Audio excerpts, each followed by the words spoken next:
Well, good evening, precious, beautiful people.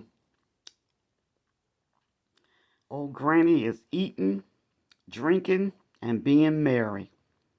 I am so tired, but I just want to get back up here and first I want to thank everyone that wished me a happy birthday.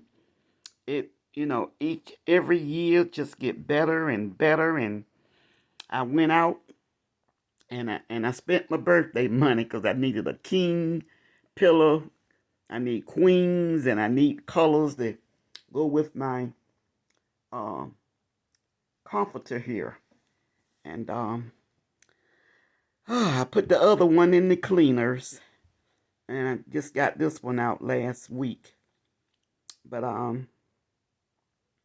like I said, I really want to thank everyone that wished me um birthday wishes.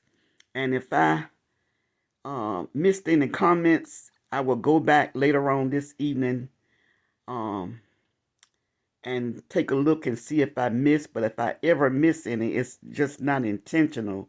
But sometimes I just didn't say anything because I didn't know what to say, And um, but I'm back up here. I'm gonna lay the phone down for my birthday.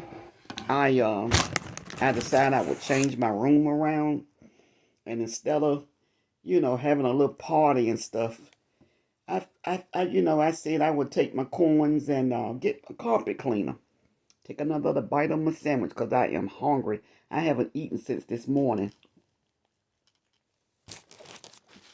But I want to tell you,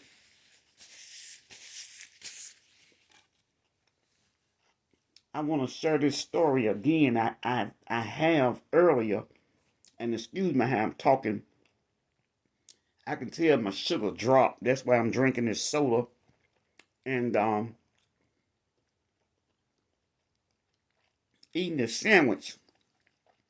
Not just because I'm hungry, but you know, I had a taste for this. Although I have the best macaroni and cheese that I ever made in my life. In my freezer, I can put out lima beans, um, kale mixed with collards, and I got beans in there galore.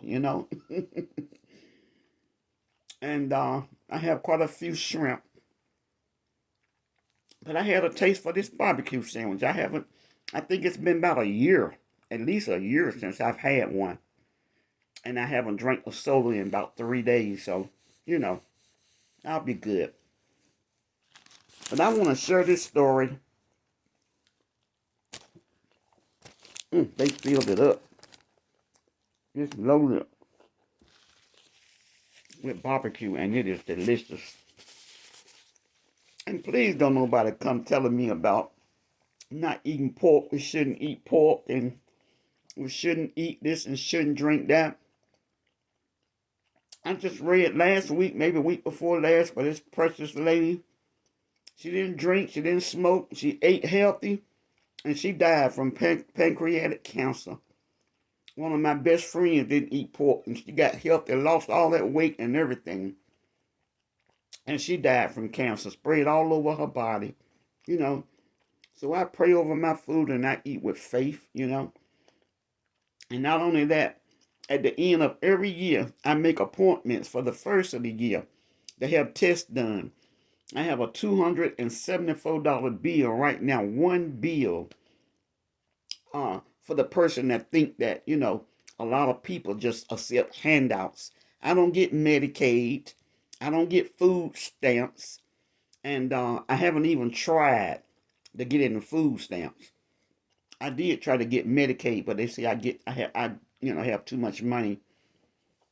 I get too much money. But anyways, take another sip of my soda.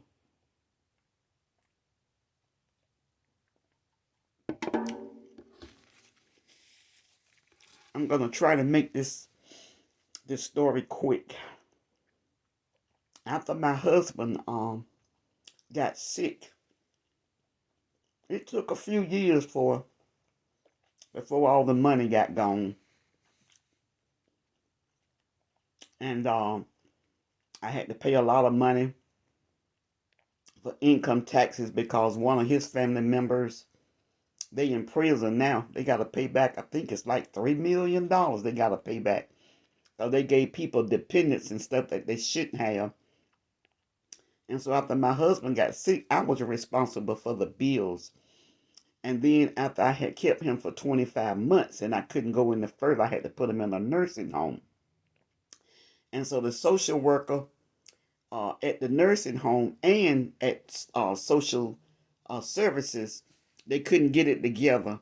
And I had to pay, I almost right up to $5,000. And when I got to like, it was like about $400 before paying the full thing. I hate I didn't get sick and tired before I paid all of that.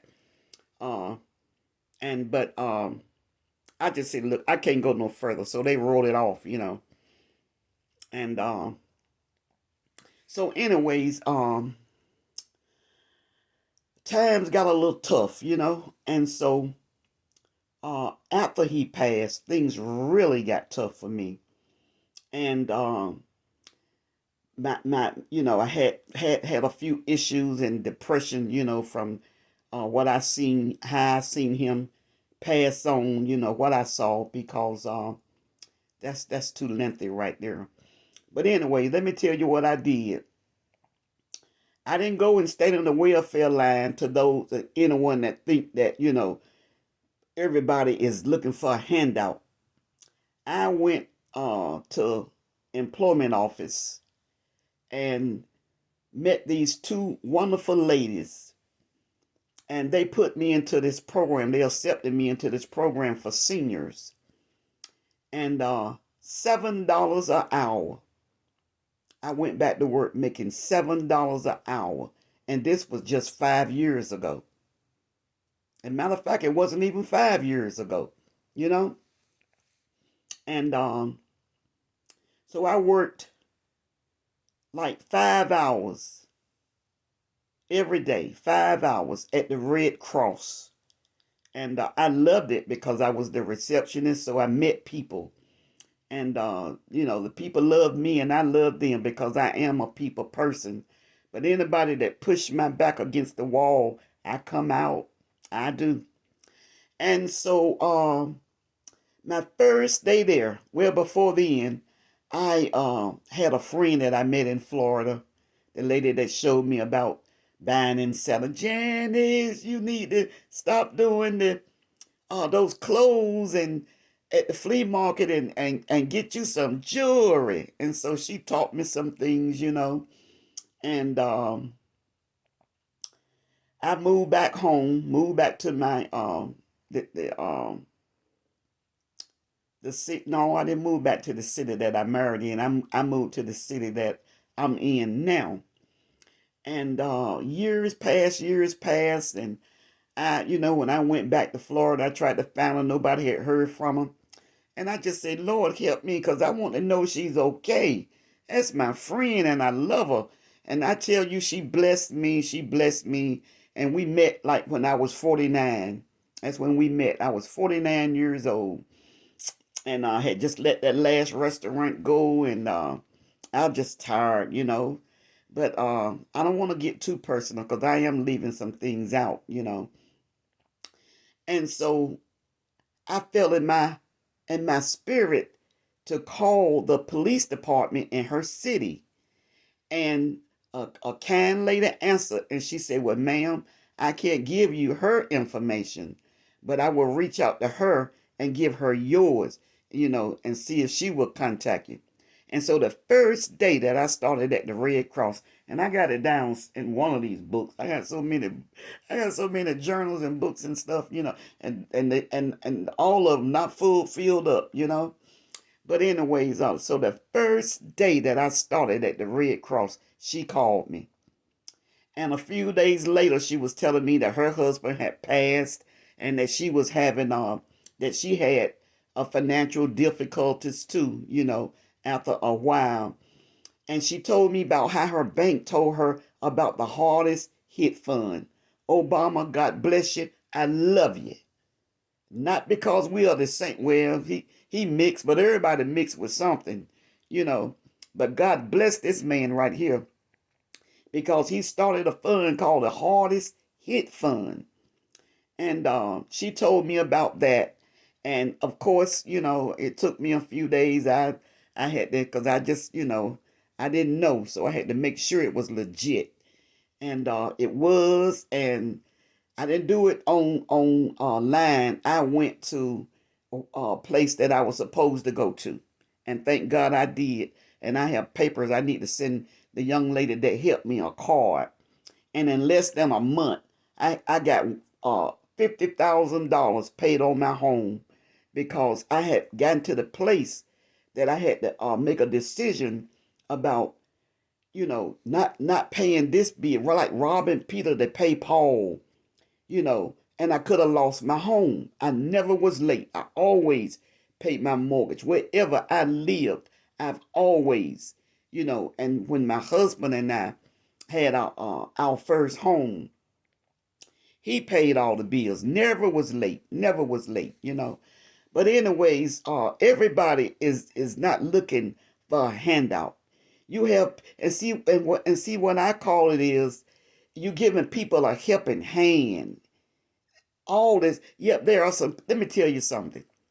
When I had that antique shop, in walked, well, if he wasn't wealthy, they sure did look it. And it was a business person too, from Ocala. I'll never forget it. I had just bought some antique jewelry from Charles. Oh my, Charles was homeless and he was just as crazy. That guy was he was so humorous and oh my goodness, I love Charles. He's gone on now. I hope and pray that he got saved. I talked to him. I tried. I did. But see, let me tell you, that's my type of people. Just down to earth. My heart is now. I don't hate nobody rich. I don't hate anyone, and I thank God I don't. I never was jealous of people that had this and had that. But when I had bought my brand new Cadillac and was in business and stuff, and in my hometown where I was born at, the first day, you know, I drove my car there. Somebody scratched it. My sales went down. Some people just jealous, and I've never been jealous of other people's success. I've always prayed for people to make it. And so thinking that certain people have handouts, yeah, you have some that they do. But this man that came into my antique shop stole my antique ring. It was 12K, and I could have made quite a few dollars on it, being antique, and I know 18K and platinum, and all of that is more expensive, but I could have, because antique rings are hard to find. And so anyways, so it's not those that's homeless, because the one that was across the street from my antique shop, I tell you, dope users, dope pushers, prostitutes. I'm sure probably some was murderers over there. I'm pretty sure, because everybody hung out at Miss Pearl house, and she was the sweetest lady. I tell you, when I don't know where she moved to. I've met some sweet, precious people in my life, and they was poor. And some people, they just tried to make it the best way that they knew how. You know, the best way they was, some just street people. And but let me tell you something, to make the best Christian, like I said, I've never been a street person. Never have I been a street person. I like to party. That's what I like to do. And until life hit me and beat me up so bad, then I just became a sad drunk. That's what I became, a sad drunk. That people just use me and abuse me. And so if I speak up about some things, that's not my nature. That is definitely not my nature, but some things do need to be said. Now I'm going to get back to this good old barbecue sandwich here. I've gotten halfway. I got a feeling it's fat. And normally, sometimes when I be hungry like this, I can't eat much. But I'm going to tear this up and drink all this soda, hopefully. But anyways, God bless you all. I have to put my carpet cleaner together, and oh, I tell you, I got all these pillows. I got all these pillows, but I can't go any further because I can't find curtains. Um, I can't find curtains. I want olive green, and I went to like God 4 or 5 different stores. I think those pillowcases right there, you can't tell it good, but they match. They match. They match up. They match up pretty good. And I guess some of you all know my name by now. But I found this at a thrift store. I don't care anything about anyone knowing my name, but I just know there's some crazy people out there. They doxing and carrying on. But like I say, you don't want to go to prison for the 2 coins that I rubbed together. But anyways, God bless you all. I hope all have a blessed and safe, wonderful, joyous, peaceful, contentment in whatever state that you are in. In Jesus' name I pray. I'm gonna eat this and then I'm gonna get to work putting that carpet cleaner together, hopefully. And I'm just chit chatting. I'm tired and still a little bit hungry. So I gotta get back to my sandwich and get to work to try to work it off. God bless you. I love you.